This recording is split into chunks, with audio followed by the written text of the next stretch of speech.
बिस्मिल्लाहिर्रहमानिर्रहीम अस्सलाम वालेकुम रहमतुल्लाह। इस वक्त मुल्क के अंदर जो सबसे ज़्यादा परेशान पार्टी है वो है नून लीग।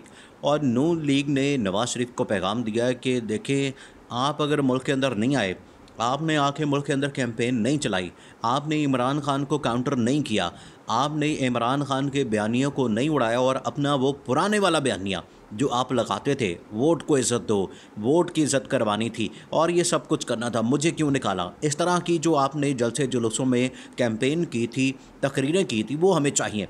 क्योंकि इमरान खान ने हमें उड़ा के रख दिया है और आपके भाई ने। देखिए, नून लीग के अंदर इस वक्त जो लड़ाइयाँ हो रही हैं वो दो ग्रुप बने हुए हैं।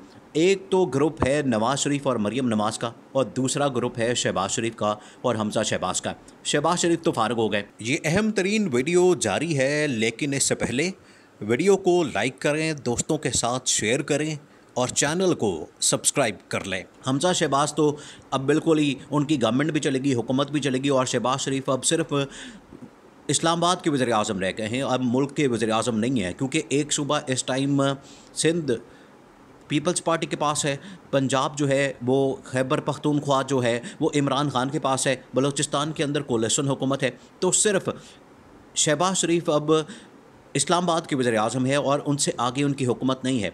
लेकिन जब ये हुकूमत में आए तो उस वक्त ये क्या डील बना रहे थे, उस वक्त ये क्या प्लान बना कर आए थे और उस वक्त इनको ज़हनों में क्या था। नवाज़ शरीफ ने और मरीम नवाज़ ने बड़ा क्लियर, बड़ा कैटेगोरिकली शहबाज शरीफ को कहा था कि तुम्हें हम गवर्नमेंट में ला रहे हैं, तुम्हें हम हुकूमत में ला रहे हैं और तुम्हें वज़ीर-ए-आज़म बना रहे हैं और तुम्हें पार्टी भी दे रहे हैं। अब किस मकसद के लिए दे रहे हैं? मकसद ये है कि तुमने आके एनआरओ हमारा करवाना है, हमें डील करवानी है, केसेस माफ़ करवाने हैं और जो हमारे ऊपर डिस्क्वालिफिकेशन है। ये नवाज़ शरीफ ने बड़ा क्लियर कहा था शहबाज शरीफ को कि जो हमारे ऊपर डिस्क्वालिफिकेशन है, एक तो वो आके ख़त्म करवानी है, हमारे केसेस ख़त्म करवाने हैं। लेकिन शहबाज शरीफ ने क्या किया? शहबाज शरीफ ने धोखा दिया, शहबाज शरीफ ने उल्टा नवाज़ शरीफ को फंसवा दिया। इसी वजह से शहबाज शरीफ के ऊपर अब नवाज़ शरीफ गुस्से में हैं और आग बगोला होते हैं, उनके ऊपर फट पड़े हैं और उनकी बेइज्जती भी की है। अभी जो पिछले दिनों मीटिंग हुई उसमें शहबाज शरीफ को बाकायदा तौर पर डांटा गया और बाकायदा उनकी क्लास ली गई। नवाज़ शरीफ ने कहा कि आपने और मिफ्ता ने मिलकर कहा था कि 20-25 रुपये ज़्यादा से ज़्यादा डॉलर बढ़ेगा, इससे ऊपर नहीं जाएगा।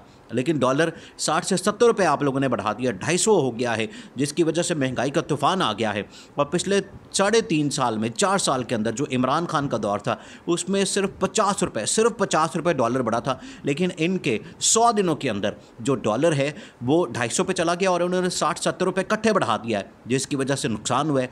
आवाम का कबाड़ा निकल गया, मुल्क का कबाड़ा निकल गया। इसी वजह से आर्मी चीफ को अब मुदाखलत करना पड़ी है। आर्मी चीफ, देखें, जो मुल्क का आर्मी चीफ है वो आपके मामलात को संभालता है, वो आपके मुल्क के सिक्योरिटी मैटर्स को संभालता है, बाकी तमाम मामलात को संभालता है और दुनिया के साथ सिक्योरिटी मैटर्स के ऊपर बात करता है। लेकिन यहाँ पर क्या हो रहा है? ये इतना निकम्मा, इतना नाअहल, इतना निकट्ठू वज़ीर-ए-आज़म आके बैठा है और इसकी पूरी टीम, पूरी की पूरी टीम, इस टाइम जो पीडीएम है, इस टाइम जो पूरी हुकूमत है, इतनी नाअहल, इतनी निकम्मी, पाकिस्तान की तारीख़ के अंदर इतनी हुकूमत नाअहल और निकम्मी नहीं आई।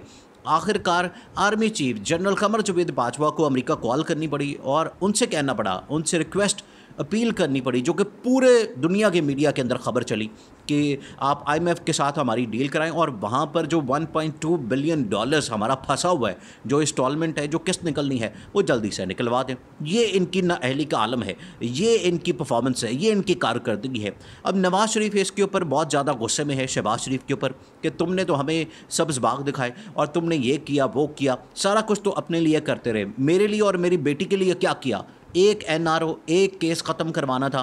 मरियम के लिए तो तुम पासपोर्ट दिलवा नहीं सके, उसको लंदन भिजवा नहीं सके, और नवाज़ शरीफ ने कहा कि मेरे लिए रास्ता बना नहीं सके पाकिस्तान आने का। अब पार्टी बिल्कुल डबो दी है, पार्टी बिल्कुल ख़त्म हो गई है और पार्टी ने अब बड़ा कैटेगोरिकली कह दिया है नवाज़ शरीफ को कि आप आएंगे, आप मुल्क के अंदर आएंगे, आप कैंपेन चलाएंगे, फिर ये मामला आगे चलेगा। लेकिन नवाज़ शरीफ ने कहा कि मेरे पहले केसेस तो ख़त्म कराओ, मेरे पहले मामलात तो ठीक करो, मेरी पहले डील तो करवाओ, मेरी इस्टेब्लिशमेंट से बात तो करो, मेरे ऊपर जो डिस्क्वालिफिकेशन है वो तो ख़त्म करो। मैं मुल्क के अंदर आता हूँ, मुझे ये पकड़ के जेल में डाल देंगे तो मेरा क्या होगा? मैं कहाँ जाऊँगा? फिर कौन निकालेगा मुझे जेल से?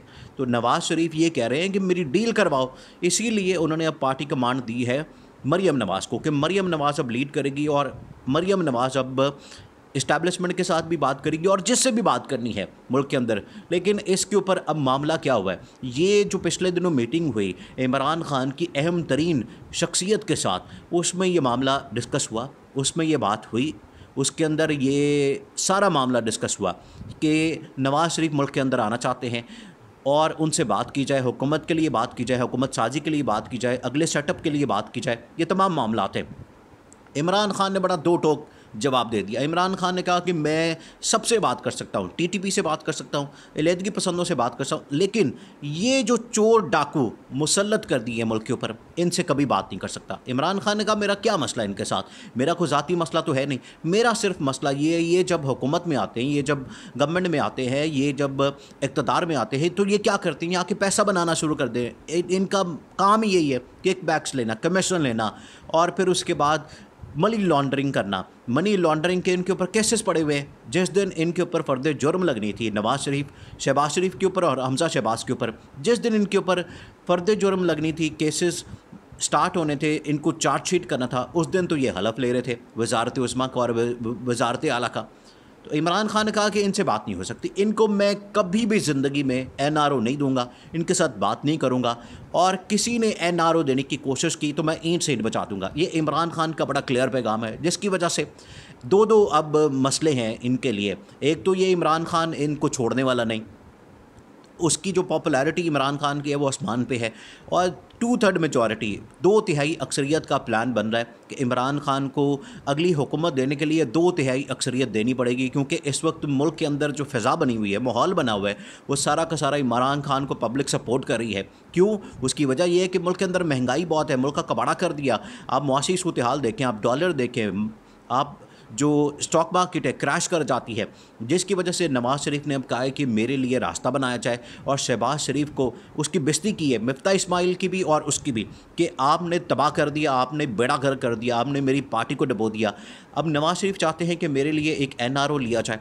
अब ये किस मकसद के लिए? देखें, पिछले 3-4 साल से तो ये मुल्क के अंदर हैं नहीं, बाहर बैठे हुए हैं, और इनके आप बच्चे देखें वो बाहर हैं, इनकी प्रॉपर्टीज़ देखें वो बाहर हैं, इनके आप पढ़ाइयाँ देखें वो बाहर हैं, मरियम के बच्चे वो बाहर हैं, सारे लोग बाहर हैं, मरियम के दोनों भाई बाहर हैं, तो हर चीज़ इनके बाहर है। और अब जब इक़्तिदार की बारी आती है, अब जब मुल्क के अंदर आपने इक़्तिदार हासिल करना है, फिर आप भागे भागे आते हैं, और जब जैसे ही इक़्तिदार से बाहर निकलते हैं, उसके बाद ना आप अदालतों में जाते हैं, कभी कमर दर्द का बहाना, कभी बीमारी का बहाना, कभी बुखार का बहाना, इस तरह के तो ये बहाने करते हैं। तो अब नवाज़ शरीफ को ये डील नहीं मिलने वाली। नवाज़ शरीफ को अब हर तरफ से ना हो गई है, इनकार हो गया है, और ख़ास तौर पर इमरान खान ने जिस तरीके से इनको कहा कि मेरे साथ कोई इनके बारे में बात ना करे, इनसे मुतल्लिक बात ना करे, क्योंकि मैं इनकी बात नहीं सुनूंगा, इनसे मुतल्लिक कोई बात नहीं होगी, इनको NRO नहीं मिलेगा, और अगर किसी ने इनको चोरों को, डाकुओं को NRO देने की कोशिश की तो मैं ईंट से ईंट बचा दूंगा, मैं उसको भी साथ में रखड़ा लगा दूंगा। अब अवाम जो है इमरान खान के साथ है, और 2/3 मेजॉरिटी का प्लान बन रहा है, जिसकी वजह से नून लीग सबसे ज़्यादा परेशान है।